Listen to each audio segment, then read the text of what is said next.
mayam ngasi gi video se haidi makeup video ma mana te ba ko hauzik ai gi look se si kare ignore taw so la ba hauzik ai kari mai se kera khula ka taw rakte just ai nung ti gi sum taw jaba skin care haidi mayam yango hauzik akhoi de pham se sathi na sai ba ko punjab ta ne ba ko sathi na sai aduna hauzik se haidi akhoi gi moisturizer serum kari ka amata tai di hai tare mayam akhoi se mayam nu pi akhoi se yum da lei raga so adum chak thong ba khot ba ma mayum gi thabak ti sum taw tai dana ko aduda humang se da sum jara ta raga ko fan makha da sum leiba oraga di sum olang de dana ado akhoi di sum thabak to chen thok chen sum taw bani na humang se sum ta ba hai tare aduna skin care taw so ka in kana de ba o hena bu akhoi gi product to ka humang do loi mix taw na raga hena mu nungai roi ba skin problem oraga ni aduna ai se hauzik se skin care se only nung thang da taw ye ba ko akhoi gi ai nu din dari taw de hai tare day time taw de ba just sunscreen ama lauraga sum tai ba aduga lip balm ama lauraga sum tai ba ko smai sum lei ba hai tare aduna ai gi look se not ho salo ai change kai kam ta daw tre sathina sai ba sida ko ngasi gi video se naika de ge na poche amani ka sum order taw ba ko kai su budi am da de ba adui sum yam da sum yang hanjarake kai gai no ha ba do ado karam skin type ki no karana silna ba ya ne adu sum hairake ba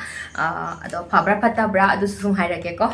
adu me am eng mina si jani hauji tai na hang do e ba ngarang ni lak le ra ba ne ba do ai check puri taw dri manung da ado hauji ai na si je hauji ta hang dui ne ba manung gi product si di lo thong yeng ri si je naika da gi hauji yeng asi ko kai no hai ba do मैं video खुद ही सुम हाइबदी सुमाया नायका दगी पोचे सुम लेब मतम दे सुम HYBE ने Nykaa gi मोगी packaging ए याम पामे हाय तारे ma'am सोई दे बा खै काय ब खोट पा मा ताउ दे फ्लिपकार्ट मोइ से हाइदी काय गल लिखो गल लेब मोइ से पैकेजिंग से हाइदी मरक मरक ता सुम फजना सुम तोर को सु यावे अदुगा मरक मरक ता तुम हपचन पिर को सु यावे बा अदना ई से नायका दगी तुम हाइदी ऑर्डर तोइ हाय तार सुमाय तो लाय बा पोचे याम दे द ma'am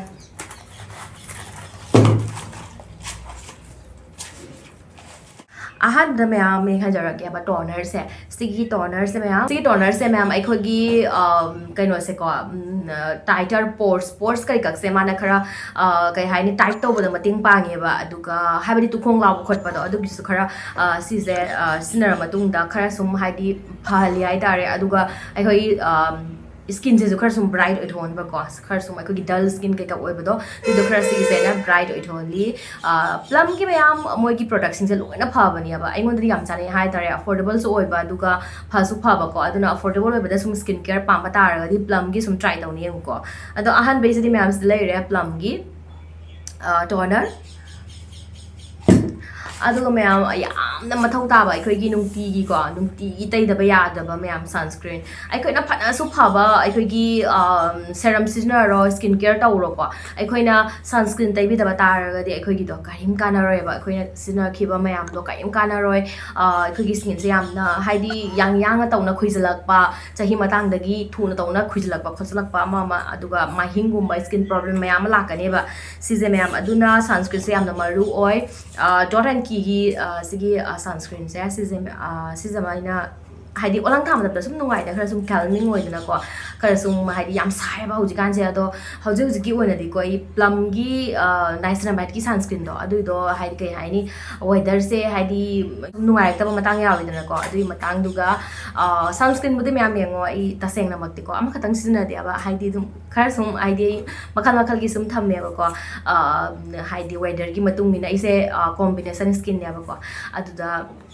weather gi matung ni na ko adum khara sum change ta ra ga dum sina ba o ayam ma matam da di plum gi do na hena pa me ba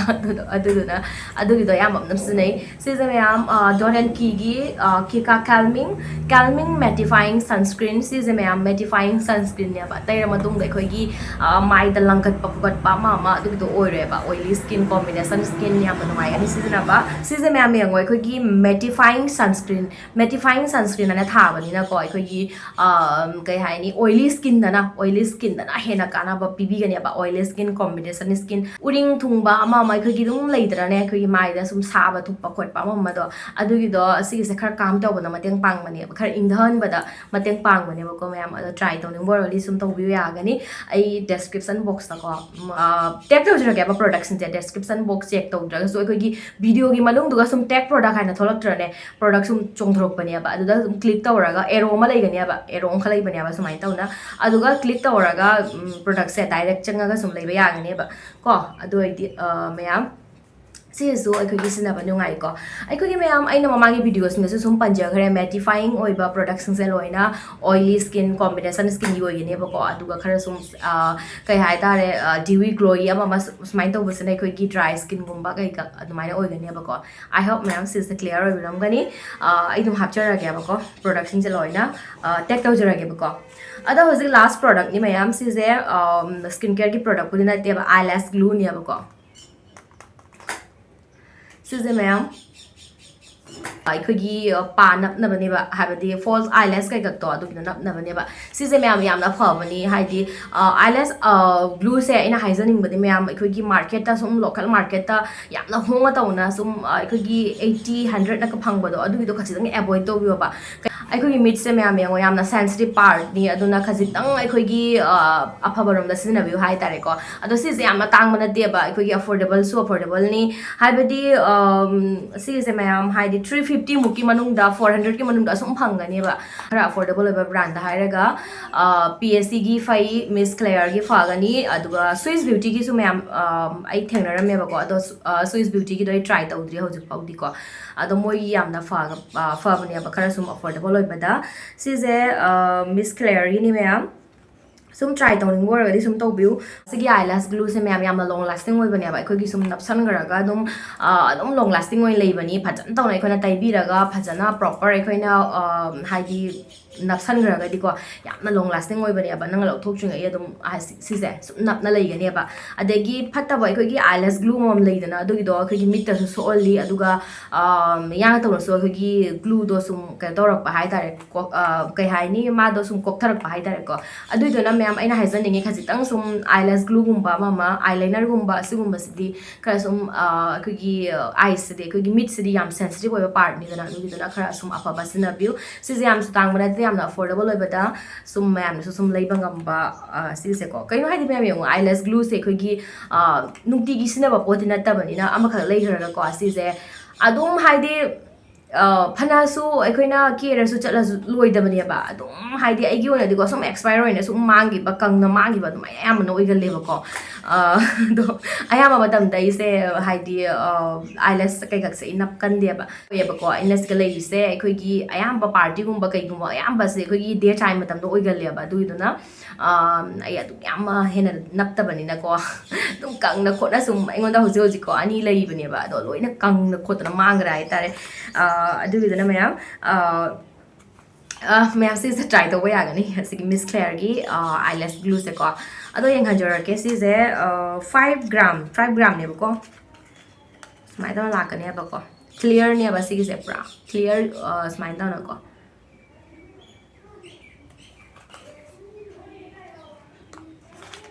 ado mayam ai sum tag to jara ge products se pambo ragadi adum changa ga ko direct changa dum no biro ado mayam ngasi phau ba hoji hoji 2026 changa bo ko sunscreen tai da bo ragadi hoi kaim khalu no ba adom gi age se adum haidi 18 muk shu ragadi ko 18 plus or ragadi adum sunscreen tai ba ho ro ba ko adegi akhoi gi ahan pura akhoi bo bo oi gera mama oi gera loi pura sunscreen je loi tai bi ba ko kaim da te is ai tai hau dre na hau ring da tai ra kana ro ya mai na te ko hojik tang khang bo hojik tai sum haidi sunscreen je tai ba ho bi ro ba kai su yam na haidi tang ba su na te ba akhoi gi affordable oi ba brand da sunscreen mayam mo fange ba ai adum tag taw jara ma ge khara dum sina ba nungai ba khara sum afa ba sunscreen sing to ko khara su ahong ba adu gi do I hope mayam nga se gi videos mayam da kana biram ngana khanje ado kana bi bata ra de videos bu like to biramo adu ga channel sida no bo changira por ga subscribe to san biramo mathang da som ka kana ba video kya eng bai da mak ta ko mayam ga si gi videos sa matang sida sum lo chan jara ge bye bye